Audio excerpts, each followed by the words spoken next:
Hi, I'm Erica, founder of Boulevard Market, and I'm here today in my home kitchen.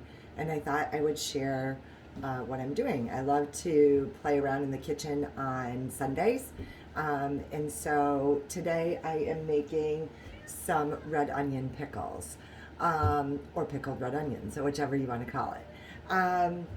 I think that you're going to love this. My favorite part of it is, of course, the eating.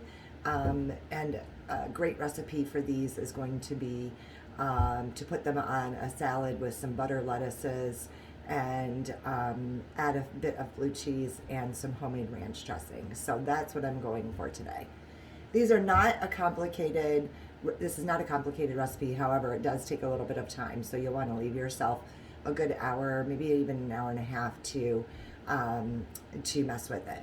You could totally can this recipe, but I tend to keep mine in larger quart jars inside my refrigerator, and I find that they are preserved perfectly.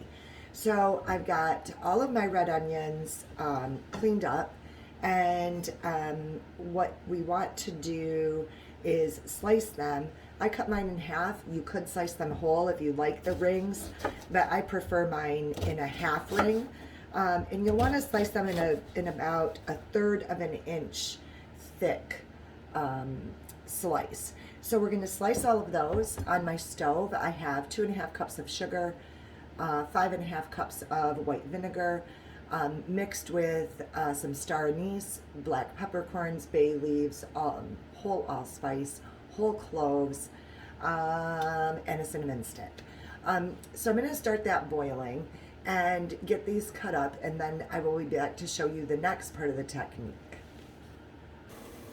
So here I have all my onions cut up, and I have my vinegar boiling along with my spices. You're going to place all of your onion slices in the pot at the same time.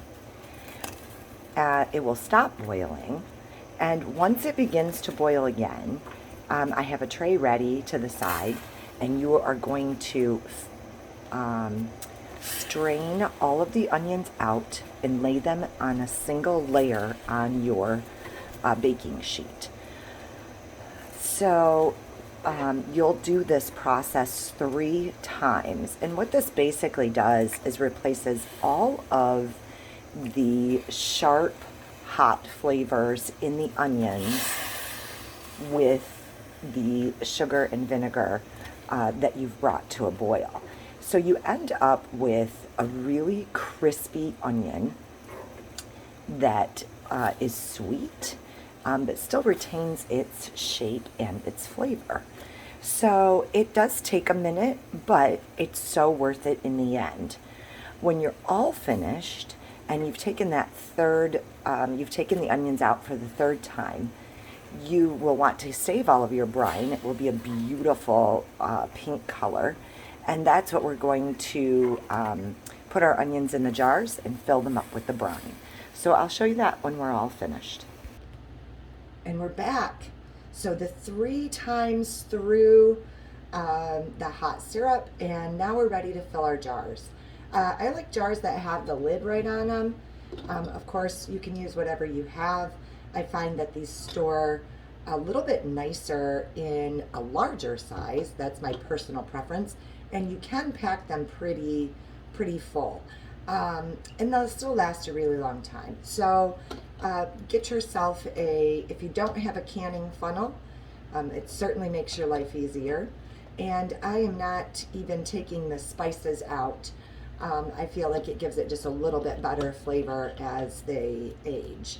So I'm going to fill this about 3/4 of the way full, and I should get 2 jars full at this point.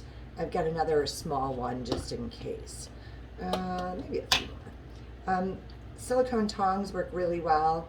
Of course, you don't have to do it this way, but it allows you to see exactly how full you're getting. So let's do one other large one because I believe we've got enough for that. Now, to finish this, we're going to, once we're finished putting our onions in the jars, we'll be pouring in our syrup and removing, I am going to remove the cinnamon stick. So I'll show you the finished product in a moment. Okay, so I ended up with 2 large jars. This one's a little over a quart. This one is a quart jar. I've added my leftover brine to a measuring cup to not hurt myself when I'm pouring in this still hot liquid. And go ahead and just fill it to the top so that your onions are completely covered. If you have a little too much, you can always use a knife to get out any air pockets, but go ahead and pitch out the rest. So there you have it. Pickled red onions that are perfect and ready for a salad, for burgers, anything that you might like to put them on. They're fantastic. We love to put them on our cheese boards as well. They're really, really delicious. I mentioned blue cheese, but also sharp cheddars are just outstanding with these. So I hope you enjoy, and I hope that you'll take some time to make this in your kitchen soon too. Bye.